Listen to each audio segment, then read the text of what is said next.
सो welcome और welcome back to my YouTube channel. I am Shreyansh, first year MBBS student. So आज इस channel पे physics की chapter wise series का day number 5 है, जिसमें हम मोशन चैप्टर को कवर कर रहे हैं। सो जैसे मोशन चैप्टर कवर होगा, हम इस सीरीज में आने वाले हर चैप्टर को इसी तरह से कंटिन्यू करेंगे, जिससे आपकी नीट के फिजिक्स के प्रिपरेशन में हेल्प हो सके और आपके फिजिक्स का जो प्रिपरेशन का जो डर है वो दूर हो सके और अपने फिजिक्स को आप इंप्रूव कर सके। सो गाइज, इन वीडियोस को बनाने में लिटरली काफी मेहनत और काफी टाइम जाता है। तो अगर आपको वीडियोस अच्छी लगे तो please not forget to like and subscribe, क्योंकि आपका एक लाइक एंड एक subscribe gives me all the motivation. So without any further delay let's get started. तो हम स्टार्ट करते हैं। तो स्टार्ट करने से पहले अगर आपने इस सीरीज की जो पिछले 4 वीडियोस है वो नहीं देखे तो उसको एक बार पहले जाके देख लेना। मैं उनका लिंक डिस्क्रिप्शन बॉक्स में प्रोवाइड कर दूंगा। तो अब हम शुरू करते हैं। अब इस बॉल को हमने एक बार देखते हैं पे 4 डिफरेंट तरीके से फेंका है। सबसे पहले हमने इसको यू वेलोसिटी से अपवर्ड थ्रो किया है। सेकंड केस में हमने इसको ड्रॉप किया है, मतलब यू 0 है। थर्ड केस में हमने इसको इनिशियल वेलोसिटी यू से नीचे गिराया है एंड फोर्थ में हमने इसको हॉरिजॉन्टल वेलोसिटी यू दिया है। तो इसमें फर्स्ट केस में इसको टाइम t1 लगा है, सेकंड में t2, थर्ड में t और फोर्थ में t4। ठीक है, तो ये कुछ रिलेशन से आपको एज इट इज लर्न कर लेना, इसके डेरिवेशंस में नहीं जाना है। इसको आप simply as it is learn कर सकते हो। तो जो t है, मतलब ये वाला टाइम जिसमें हमने बॉडी को u वेलोसिटी से नीचे थ्रो किया है, वो जो टाइम है वो √t1 t2 का √t1 t2 के बराबर होगा। मतलब इनका टाइम और इसका टाइम को मल्टीप्लाई करेंगे, उसका रूट लेंगे तो इसके बराबर t होगा। ये आपको एज इट इज लर्न करना है। t is equal to √t1 t2। Second velocities का रेशियो है v1 is equal to v2 is equal to v4 but is not equal to v3।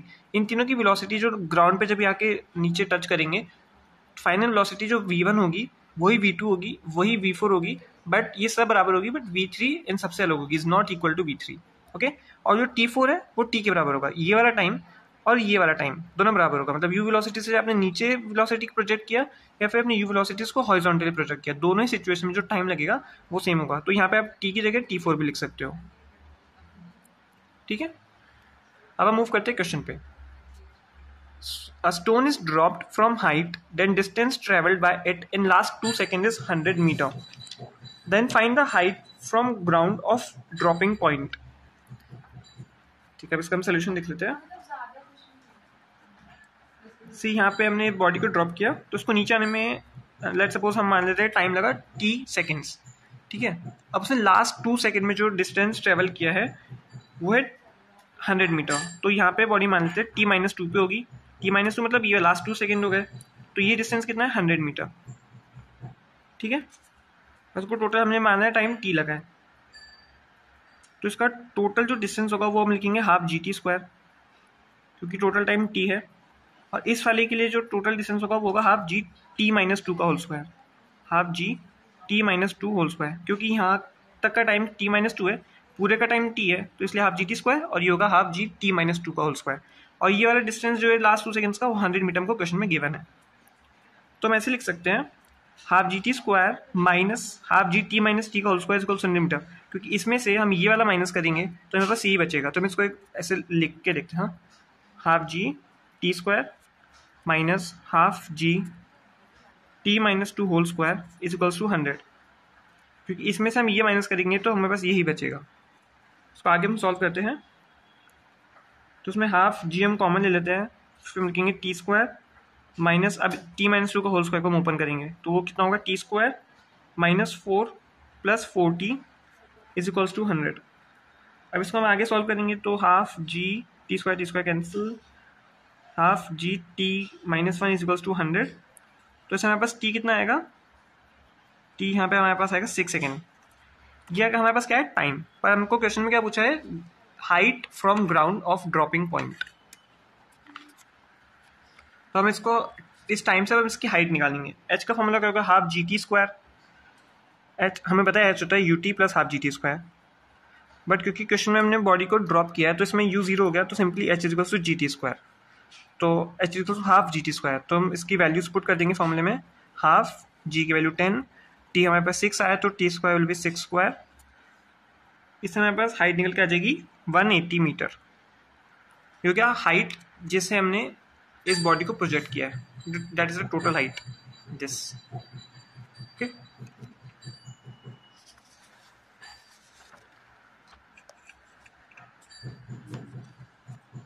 अब हम एक और क्वेश्चन देख लेते हैं। सो क्वेश्चन है, when a body is projected in upward direction then time taken to cover total upward distance is t for height h, then find the time taken to cover last h/4। Okay, तो ये हमने body को ऐसे गिराया ऊपर से, sorry project किया ऊपर, तो इसका डिस्टेंस h है और इस पर टाइम लगा है t। बट हमको पूछा है कि time taken to cover last h/4, तो ये लास्ट h/4 होगा। इसके लिए हम मान लेते हैं, लेट सपोज उसने टाइम लिया t', ठीक है।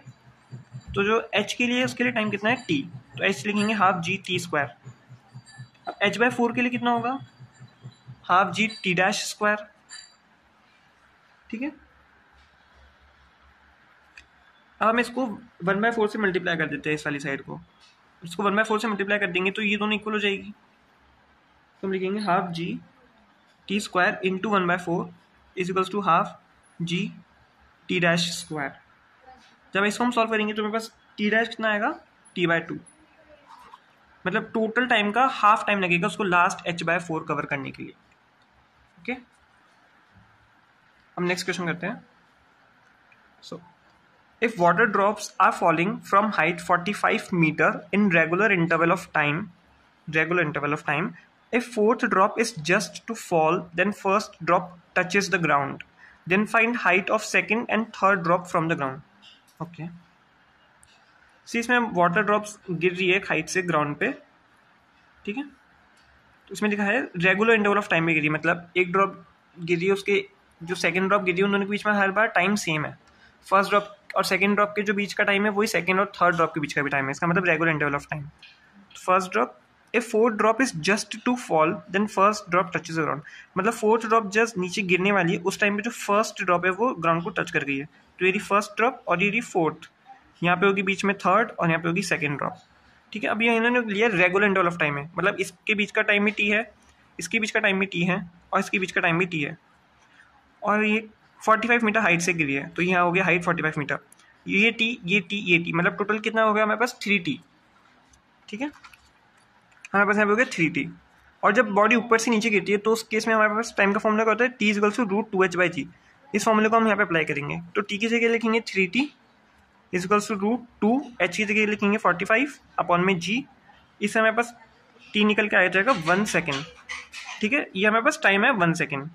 अब हर ड्रॉप की हम हाइट निकाल लेंगे, ये हमारे पास फोर्थ ड्रॉप है, ये थर्ड, ये सेकंड और ये हमारे पास फर्स्ट ड्रॉप है।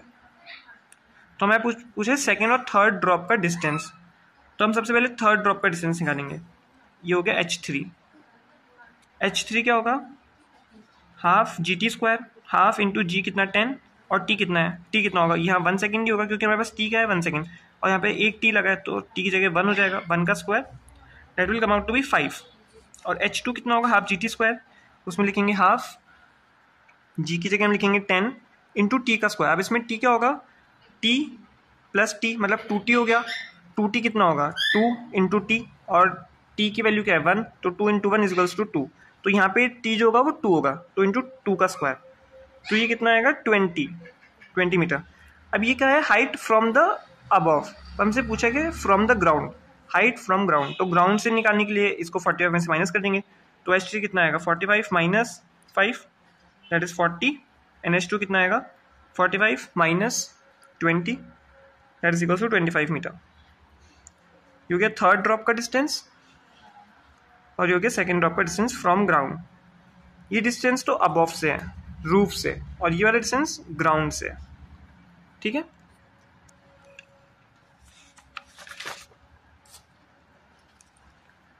अब हम नेक्स्ट एक इंपॉर्टेंट नोट देख लेते हैं। When body is projected in upward direction, then distance covered by the body in last 1 second of upward motion is half g और 4.9 मीटर और 5 मीटर। जब हम किसी बॉडी को ऊपर के डायरेक्शन में प्रोजेक्ट करते हैं तो जो लास्ट 1 सेकेंड में उसका जो डिस्टेंस होगा वो हमेशा कितना होगा, हाफ जी। जी की वैल्यू को हम पुट करेंगे तो वैल्यू कितनी आएगी 4.9 मीटर या फिर 5 मीटर, या फिर आप क्वेश्चन में ऐसा भी हो सकता है कि लास्ट t सेकेंड के टाइम में उसका डिस्टेंस कितना होगा, तो हो जाएगा हाफ जी टी स्क्वायर। ऐसा आपको कई क्वेश्चन मिलेंगे, क्योंकि मेरे को अभी भी याद है, जब मैंने प्रैक्टिस करता तो ऐसा क्वेश्चन मुझे मिला था, क्योंकि मुझे अभी भी याद है। तो आपको मिल सकता है कि लास्ट t सेकेंड में अगर बॉडी को ऊपर प्रोजेक्ट किया तो उसने कितना डिस्टेंस कवर करा होगा, तो that will be half G T square. तो अब हम एक क्वेश्चन कर लेते हैं। सो engine of train crosses observer with velocity v1 of a platform, last platform crosses observer with velocity v2। Okay, engine ने ऑब्जर्वर को v1 वेलोसिटी से क्रॉस किया है, ये मैंने यहाँ पे बना रखा ऑलरेडी। ये ऑब्जर्वर है, इंजन ने उसको v1 से क्रॉस किया है, और जब लास्ट प्लेटफॉर्म था उस ट्रेन का उसने v2 से क्रॉस किया। ये लास्ट प्लेटफॉर्म है, इसने v2 से क्रॉस किया ऑब्जर्वर को। Then find the velocity at middle point of train. तो जो मिडल पॉइंट ऑफ ट्रेन है उस टाइम ट्रेन की क्या वेलोसिटी है वो हमसे पूछ रहा है। Acceleration of train is constant. Okay, तो इस वाले क्वेश्चन में हम वो थर्ड इक्वेशन ऑफ मोशन को यूज करेंगे, v square minus U square is equals to 2as। हम इसको यूज करेंगे v square minus U square is equals to 2as। तो अब लिखेंगे v2 square minus v1 square is equals to 2al/2, क्योंकि ये पूरी ट्रेन की हमने लेंथ को मान रखा है l, तो ये जो हाफ लेंथ होगी वो l/2 होगा, तो s की यहाँ पे वैल्यू क्या होगी l/2। और सिमिलरली हम लिखेंगे v square minus v1 square is equals to 2al/2। Okay, अब हम इन दोनों इक्वेशन नंबर 1 और नंबर 2 इन दोनों को हम डिवाइड करते थे, दैट इज 1/2 करेंगे। ठीक है, तो हमारे पास क्या आएगा, v स्क्वायर 2/1 करेंगे, v square minus v1 square is equals to 2al/2 divided by v2 square minus v square is equals to 2al/2। 2al/2 cancel हो जाएगा, तो हमारे पास क्या आएगा, v square minus v1 square is equals to v2 square minus v square. v square इधर आ जाएगा, तो that will be 2v square is equals to v2 square plus v1 square. अब इसके बाद फाइनली मेरे पास v कितना निकल के आएगा, v will be equal to root में v1 square plus v2 square upon 2। तो ये वेलोसिटी जब ट्रेन एकदम उसके ऑब्जर्वर को बीच में से जब उसको क्रॉस करी होगी उस टाइम पे जो ट्रेन की वेलोसिटी होगी that will be equal to v1 root में v1 square plus v2 square upon 2। या आपको एज इट इज थ्योरी के फॉर्म में क्वेश्चन भी आ सकता है एमसीक्यू में। तो अब नेक्स्ट टॉपिक है relative velocity in one dimension. ये इस चैप्टर का लास्ट टॉपिक है, अब इस टॉपिक को हम नेक्स्ट वीडियो में कवर करेंगे। तो अब जो भी हमें आपको पढ़ाया नोट्स का मैं आपको स्क्रीनशॉट शेयर कर देता हूँ।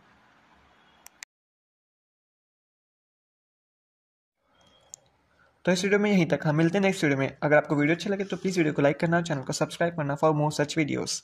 सो see you soon in the next video.